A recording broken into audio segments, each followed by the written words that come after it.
جو چاروں طرف سے حالات سنتے ہیں، یہ مسئلہ، یہ مسئلہ، یہ مسئلہ، یہ غم، یہ پریشانی، یہ پریشانی.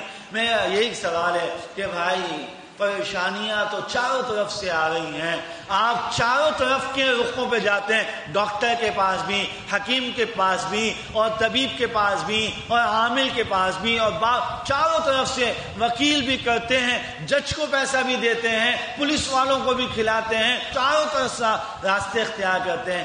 ایک اللہ کا راستہ بھی اختیار کرو بھائی، ایک اللہ کا راستہ بھی، جس راستے کو سب سے پہلے اختیار کرنے کا حکم ہے وہ راستہ اختیار نہیں کرتے اور چاروں طرف کے راستوں کے پیچھے بھاگتے رہتے ہیں. میرے محترم دوستوں اور بزرگوں، اللہ کہہ رہے ہیں ذرنی ومن خلقت وحیدا، ذرنی ومن خلقت وحیدا.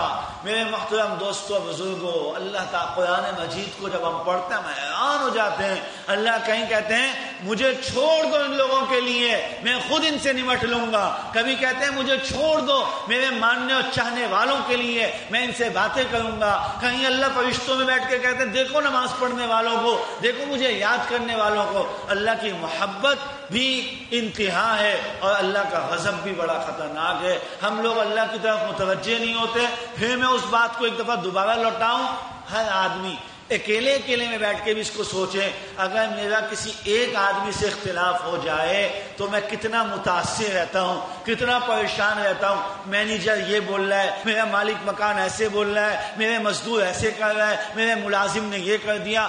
ایک آدمی اگر مخالف، جو سارے آدمیوں کا پالنے والا ہے، خالق کائنات، جب وہ میرا مخالف ہو جائے، جب وہ مجھ سے ناراض ہو جائے تو میری زندگی کیسی زندگی گزرے گی؟ کیسے ممکن ہے کہ اللہ ناراض ہے اور ہم سکون کی زندگی گزار لیں؟ یہ ہو نہیں سکتا.